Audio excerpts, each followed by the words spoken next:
Bienvenue sur cette vidéo unboxing qui n'en est pas vraiment une.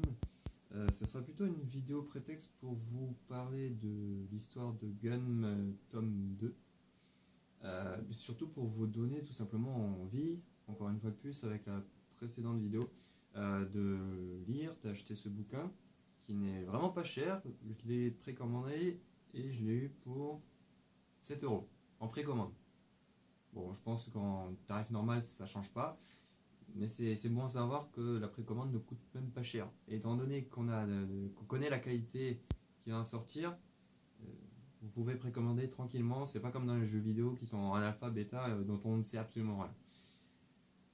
Alors, dans cette histoire, dans ce tome, on va retrouver dans un premier temps le résultat final du boss du premier tome. À la fin, on ne sait pas comment il va crever. On sait pertinemment que elle va pas mourir. Mais par contre, on ne sait pas comment et quel sera le dénouement. Et ce qui est bien, c'est que ici, c'était déjà présent dans le premier tome, mais on a une mise en abîme, un background profond pour chacun des méchants.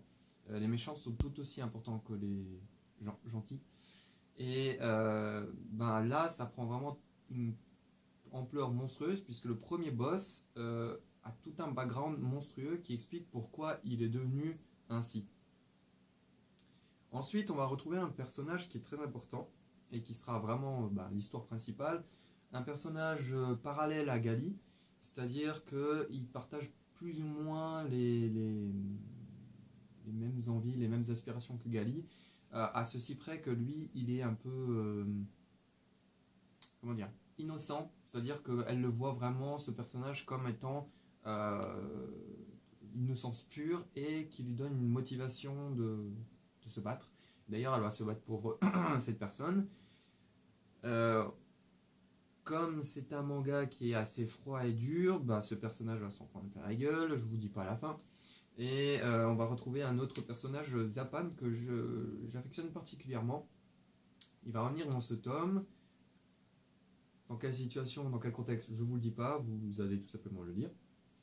Et sur la toute fin, on se retrouve de nouveau sur un cliffhanger comme dans le premier pour donner envie d'aller acheter le troisième. Précommandez-le, voilà, moi je vous dis, c'est une valeur sûre. Vous pouvez précommander un cliffhanger qui est vraiment bien placé. Donc en fait, l'histoire a été vraiment entre guillemets précalculée. C'est pas précalculé, mais c'est juste que le découpage est fait pour que on ait envie d'acheter le prochain tome. Mais après, c'est pas mauvais parce que l'histoire en vaut largement le coup. Voilà, donc on retrouve à peu près les mêmes trucs, c'est-à-dire qu'à certains endroits, je vais vous montrer, c'est au début, il n'y a pas de spoiler, hein, donc vous pouvez regarder. Voilà. Alors, quelque chose dans des tons jaunâtres, donc là on a vraiment une grosse importance sur les tons jaunes, sur 4 pages. Voilà. Vous voyez que là, et là on repasse de nouveau en noir et blanc. Je vérifie, mais ils ont fait des économies par rapport au premier tome où il y avait beaucoup plus de pages en couleur. Là, c'est beaucoup moins présent. On retrouve avec des petites anecdotes sur l'environnement. C'est toujours bon, ça donne un petit background beaucoup plus profond si on veut en apprendre davantage. Et puis surtout, avoir des explications sur certains trucs qui peuvent être assez flous. C'est-à-dire, on se demande pourquoi ça se passe ainsi, quel est ce personnage, pourquoi ils se connaissent alors qu'on n'a aucune info auparavant. C'est bon d'avoir ce genre de petites infos qui donnent des pistes et des infos supplémentaires sur les événements qu'on peut lire. Je vérifie encore. Ce qui est plaisant, comme d'hab, des références à des philosophes, à des citations avec des physiciens, par exemple. Je vais prendre un au pif.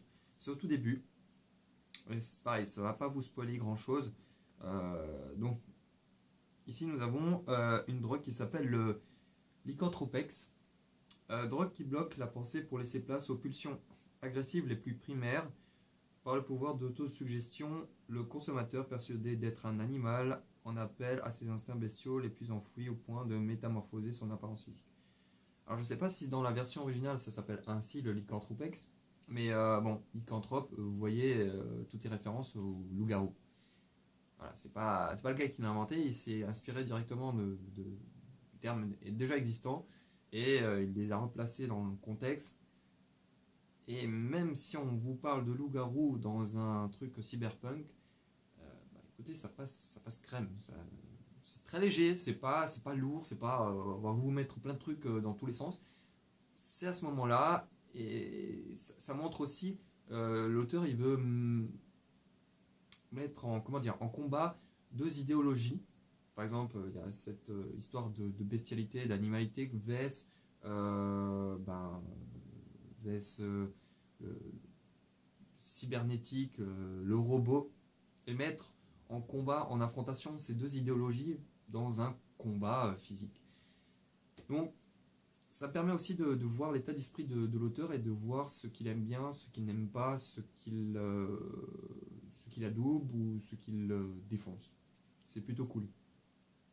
Et c'est pas lourd.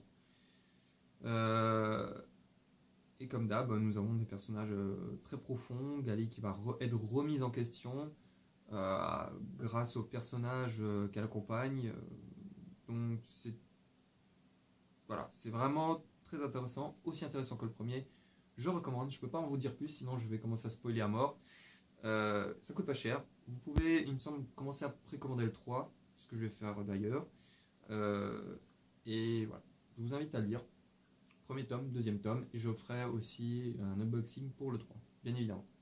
Moi je vous dis, à plus.